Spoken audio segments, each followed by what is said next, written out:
بسم اللہ الرحمن الرحیم۔ السلام علیکم ورحمۃ اللہ وبرکاتہ۔ رب اشرح لی صدری ویسر لی امری واحلل عقدۃ من لسانی یفقہوا قولی۔ سورۃ البقرہ، آیت نمبر 153۔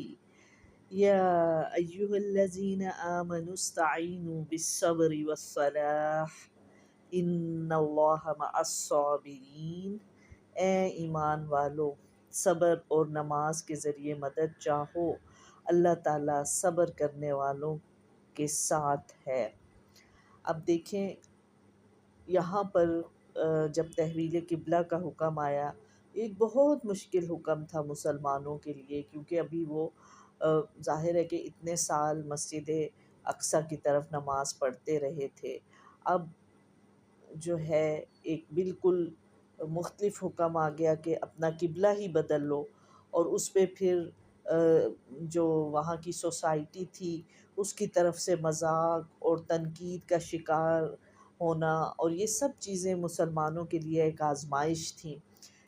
تو اللہ تعالیٰ مسلمانوں کو کہہ رہے ہیں کہ اب اس مشکل وقت میں تم کیا کرو کہ اپنے اے ایمان والوں، مسلمانوں کو کہا گیا کہ جو ایمان لے آئے ہیں وہ مدد مانگے، کس سے؟ صبر کے ساتھ اور نماز کے ساتھ۔ اب یہی چیز پہلے کن کو کہی گئی تھی؟ بنی اسرائیل کو بھی آپ کو یاد ہوگا، اللہ نے کہا کہ اس وقت بنی اسرائیل کو جب کہا کہ ہاں اللہ تعالیٰ نے مانا کہ یہ آپ کے لیے ایک مشکل حکم ہے، کہ ان ایکسپیکٹڈ چیز تھی کہ ہر نبی ہماری نسل سے ہے، تو ان کو وہ یہی ایکسپیکٹ کر رہے تھے کہ اب آخری نبی بھی بنی اسرائیل میں ہوگا۔ تو اب اللہ تعالیٰ نے کہا کہ نہیں، اللہ کا حکم مانو، ہاں یہ مشکل لگ رہا ہے لیکن تمہیں ماننا پڑے گا۔ ہاں اس کے لیے طریقہ کیا بتایا؟ کہ صبر کرو اور نماز سے مدد مانگو۔ یہاں مسلمانوں کے لیے بھی کیونکہ یہ ایک چیلنج تھا، ایک بہت زیادہ مخالفین کا، سازشوں کا، یہ جو یہودی تھے، منافقین تھے، بہت سازشیں کر رہے تھے، کوئی نہ کوئی ان کی کمزوری وہ انتظار میں تھے کہ کوئی ان کی ایسی بات ہو جس پہ ہم تنقید کریں۔ تو پھر اب اللہ تعالیٰ یہاں بھی مسلمانوں کو بھی وہی نصیحت کر رہے ہیں کہ جب یہ مشکل وقت آ گیا تو اب اس مشکل وقت میں کیا ہے؟ ایک تو صبر کرنا، جمے رہنا۔ صبر کیا ہے؟ کہ اللہ ہر حال میں اللہ تعالیٰ کے دین پر جمے رہنا، چاہے لوگ ہمارا مذاق اڑائیں، چاہے ہمیں وقتی طور پہ نقصان ہو جائے، کچھ بھی ہو، ہمیں دنیا کے چھوٹے چھوٹے فائدوں کے لیے اپنے دین کو نہیں چھوڑنا، بلکہ اس پر استقامت رکھنی ہے۔ تو سب سے جو بہترین صبر ہے وہ یہ کہ اللہ کے دین پر ہر حال میں جمے رہنا، جیسے بھی حالات ہیں اللہ کے دین پر عمل کرنا۔ حدیث میں ہے مومن کا معاملہ بھی عجیب ہے، اسے خوشی پہنچتی ہے تو اللہ کا شکر ادا کرتا ہے، اور تکلیف پہنچتی ہے تو صبر کرتا ہے۔ دونوں ہی حالتیں اس کے لیے خیر ہی خیر ہے، یعنی کہ وہ صبر کر کے بھی ثواب کما رہا ہوتا ہے اور شکر کر کے بھی ثواب کماتا ہے۔ تو جب بھی اس میں سب مسلمانوں کو یا ایہا الذین آمنو جب آ جائے تو ہم الرٹ ہو جائیں کہ اب اللہ تعالیٰ ڈائریکٹ ہم سے ہی کہہ رہے ہیں، خاص مسلمانوں کو جو ایمان لائے ہیں۔ کون ہے ایمان والے؟ مسلمان، انہیں کہا جا رہا ہے استعینوا بالصبر والصلاۃ، کہ صبر اور نماز سے مدد مانگو۔ جب بھی کوئی مشکل وقت آ جائے، جب بھی زندگی میں کچھ ایسی مشکل آ جائے، کوئی کام کرنا مشکل لگ رہا ہے، اللہ کے دین پر عمل کرنا مشکل لگ رہا ہے، کوئی بھی دنیا کا کام مشکل لگ رہا ہے، یا لوگوں کی بات سننا مشکل لگ رہا ہے، جیسا بھی وقت ہے مشکل، اس میں اللہ تعالیٰ نے دو طریقوں سے ان کو اس وقت کو گزارنے کا حکم دیا کہ ایک تو مشکل ہے اس پہ صبر کرو، اور دوسرا کیا ہے کہ نماز جو ہے آپ کو پتہ ہے اسلام کا بہت اہم رکن ہے، اور نماز اللہ سے ڈائریکٹ ایک تعلق قائم کر دیتی ہے انسان کا، ڈائریکٹ ہم اللہ سے جڑ جاتے ہیں، اللہ سے مدد مانگ رہے ہیں، اللہ کی تسبیح بیان کر رہے ہیں۔ اور حدیث میں آتا ہے جب تمہارا دل چاہے کہ تم اللہ سے بات کرو تو تم نماز پڑھ لیا کرو، اور جب تمہارا دل چاہے کہ اللہ تم سے بات کرے تو تم قرآن پاک پڑھا کرو۔ تو نماز اپنی بات کہنے کا ایک اہم ریسورس ہے، اللہ سے ہمارا ڈائریکٹ تعلق جڑ جاتا ہے۔ اور رسول اکرم صلی اللہ علیہ وسلم نے نماز کو اپنی آنکھوں کی ٹھنڈک قرار دیا، یعنی کہ نماز سے انہیں اتنی محبت تھی کہ ایک دل میں جو سکون اور خوشی اور محبت کا احساس ہوتا تھا وہ نماز سے ہوتا تھا۔ نماز کا وقت ہوتا تو آپ صلی اللہ علیہ وآلہ وسلم حضرت بلال کو ان الفاظ کے ساتھ اذان کا حکم فرماتے: اقم الصلاۃ یا بلال ارحنا بہا، اے بلال ہمیں نماز سے راحت پہنچاؤ۔ نماز کو رسول اکرم صلی اللہ علیہ وآلہ وسلم نے جنت میں جانے کی ضمانت قرار دیا، یعنی جو انسان 5 وقت کی نماز باقاعدگی سے پڑھتا ہے، آپ صلی اللہ علیہ وآلہ وسلم نے اس کو گارنٹی دے دی کہ اللہ تعالیٰ اس کو ضرور جنت میں داخل کرے گا۔ حضرت ربیعہ بن کعب اسلمی رضی اللہ عنہ صحابی تھے اور رسول اللہ صلی اللہ علیہ وآلہ وسلم کی خدمت میں حاضر رہتے تھے، اور نبی اکرم صلی اللہ علیہ وآلہ وسلم کے لیے وضو کا پانی اور دوسری چیزیں لایا کرتے۔ ایک مرتبہ آپ صلی اللہ علیہ وآلہ وسلم نے خوش ہو کر فرمایا: ربیعہ مانگو، کیا مانگتے ہو؟ حضرت ربیعہ رضی اللہ عنہ نے عرض کیا: یا رسول اللہ صلی اللہ علیہ وسلم، میں جنت میں آپ کا ساتھ چاہتا ہوں۔ آپ صلی اللہ علیہ وآلہ وسلم نے فرمایا: پھر کثرت سجود سے میری مدد کرو، یعنی تمہارے نامہ اعمال میں نماز کی کثرت میرے لیے تمہاری سفارش کرنا آسان کر دے گی۔ یعنی کہ دیکھیں، ایک تو یہ کہ نماز 5 وقت کی ادا کرنا، فرض ادا کرنا، اس کے بعد پھر نوافل، تاکہ ہمارے سجدے زیادہ ہوتے جائیں۔ اور ویسے بھی آپ کو پتہ ہے ہر رکعت میں ہر رکن ایک ایک دفعہ ہے، ایک دفعہ قیام، ایک دفعہ رکوع، لیکن سجدے 2 دفعہ ہیں، کیونکہ اللہ تعالیٰ کو سجدے کی حالت میں انسان بہت پسند ہے، اور کہتے ہیں کہ سجدے کی حالت میں انسان اللہ کے بہت قریب ہوتا ہے۔ اسی لیے نبی صلی اللہ علیہ وآلہ وسلم سجدے میں بہت لمبی دعائیں مانگا کرتے تھے۔ تو آپ کو بھی جو بھی دعا مانگنی ہے، سجدے میں جب بھی نماز میں جائیں سجدے میں دعا کریں، اور اللہ تعالیٰ سجدے میں جو دعا کی ہوتی ہے اس کو قبول فرماتے ہیں۔ اسی طرح ہم دیکھیں کہ نہ صرف نبی صلی اللہ علیہ وآلہ وسلم نے نماز کو بہت زیادہ اہمیت دی، ہم دیکھتے ہیں کہ نبی صلی اللہ علیہ وآلہ وسلم جب بھی کسی مشکل وقت میں ہوتے تھے، جب سفر کے لیے نکلتے، جب سفر سے واپس آتے، جنگ ہوتی، سردی ہے، گرمی ہے، کبھی بھی آپ نے نماز چھوڑی نہیں تھی، بلکہ ہر وقت جیسی آندھی طوفان آیا آپ 2 نفل پڑھنے لگ جاتے تھے۔ سورج گرہن، چاند گرہن ہوتا، آپ 2 نفل پڑھتے، آندھی آتی آپ مسجد میں تشریف لے جاتے، نفل پڑھنا شروع کر دیتے تھے۔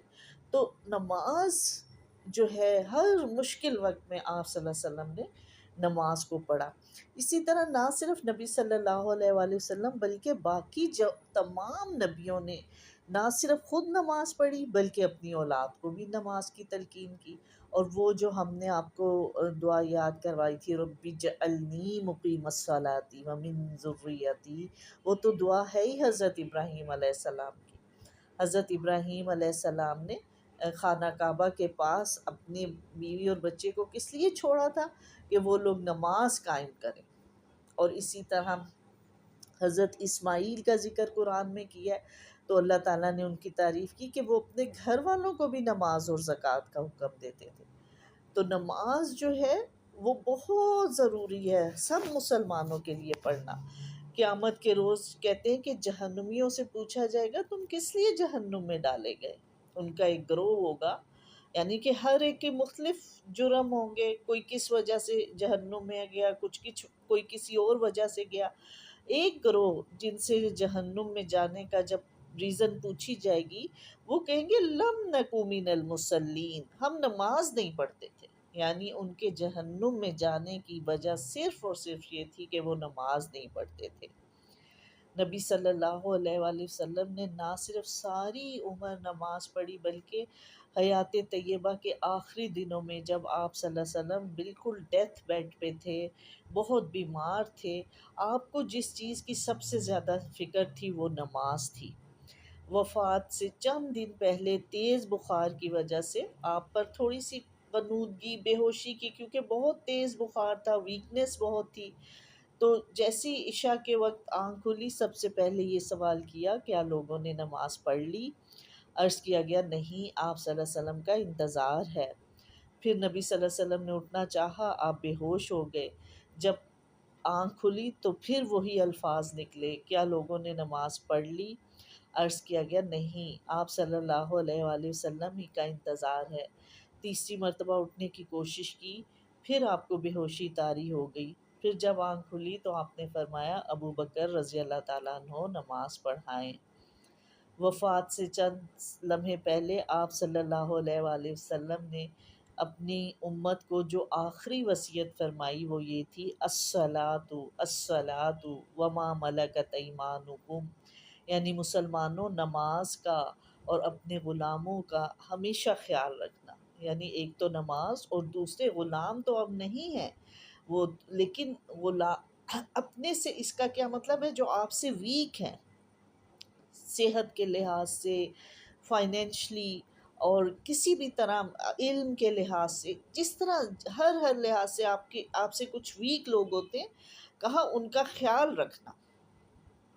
تو یہاں جو آج کا جو سبق ہے اس میں ہمیں نماز کی اہمیت کا بہت زیادہ پتہ چلتا ہے۔ ہم سب کو چاہیے کہ اچھے طریقے سے وضو کرنا سیکھیں، نماز کی ادائیگی کو بار بار چیک کریں کہ ہم صحیح نماز پڑھ رہے ہیں، اور پھر یہ کہ نہ صرف 5 وقت کی نماز پڑھنی ہے بلکہ نفل پڑھنے۔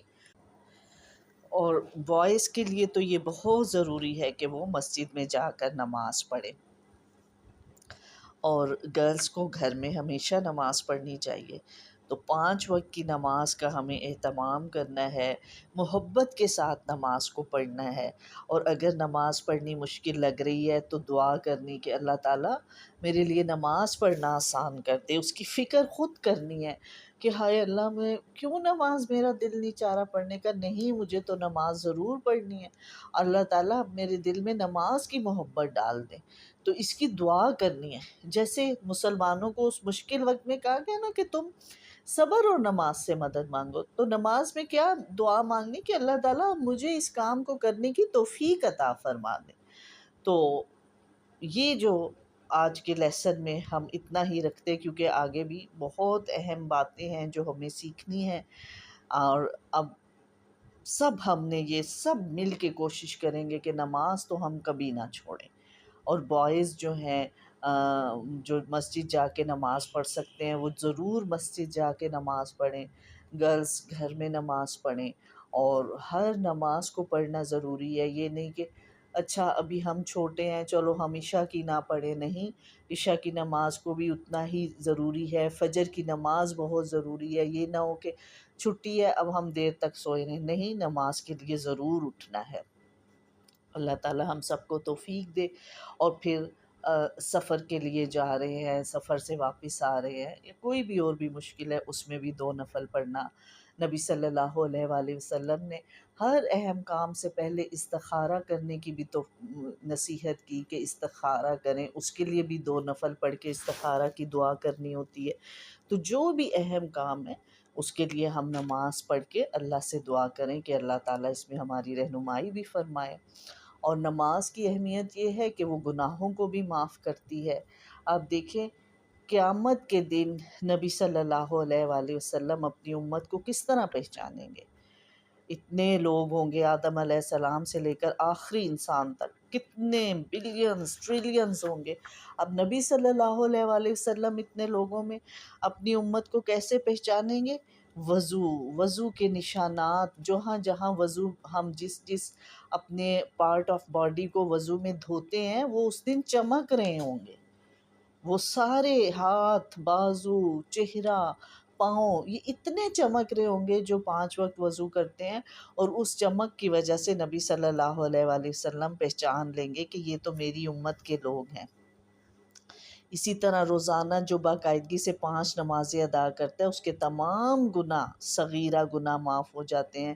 رسول اللہ صلی اللہ علیہ وآلہ وسلم نے فرمایا تمہارا کیا خیال ہے کہ اگر تم میں سے کسی کے دروازے پر نہر بہتی ہے اور وہ اس نہر میں ہر روز 5 مرتبہ نہائے تو کیا اس کے بدن پر کوئی میل کچیل باقی رہ جائے گا؟ صحابہ کرام نے عرض کیا نہیں، کسی قسم کا میل کچیل باقی نہیں رہے گا۔ آپ صلی اللہ علیہ وآلہ وسلم نے فرمایا یہی 5 نمازوں کی مثال ہے، اللہ تعالیٰ ان نمازوں کے ذریعے گناہ مٹا دیتا ہے۔ تو ہمیں چاہیے کہ ظاہر ہے ہر انسان سے کوئی نہ کوئی غلطی ہو جاتی ہے، تو جو انسان ہر وقت نماز کی فکر کرتا ہے، اب غلطی ہوئی وضو کیا نماز پڑھ لی تو وہ گناہ مٹ جاتا ہے۔ اسی طرح جو رات کے وقت مسجد جاتے ہیں رات کی نماز کون سی ہے؟ ایک تو عشاء کی نماز، پھر مغرب میں بھی آتے آتے شام ہو جاتی، فجر کی نماز۔ کہا کہ جو اندھیرے میں مسجد کی طرف چل کر جاتے ہیں قیامت کے دن مکمل روشنی کی انہیں خوشخبری دے دو، یعنی ان کے لیے نور ہی نور ہوگا قیامت کے دن۔ اللہ تعالی ہم سب کو بہترین نماز قائم کرنے کی توفیق عطا فرمائے۔ اللہ تعالی ہمارے دل میں نماز کی محبت ڈال دے، قرآن پاک پڑھنے کی محبت ڈال دے۔ اللہ تعالیٰ اپنی محبت ہمارے دلوں میں ڈالے، آمین۔ وآخر دعوانا ان الحمد للہ رب العالمین۔ السلام علیکم ورحمۃ اللہ وبرکاتہ۔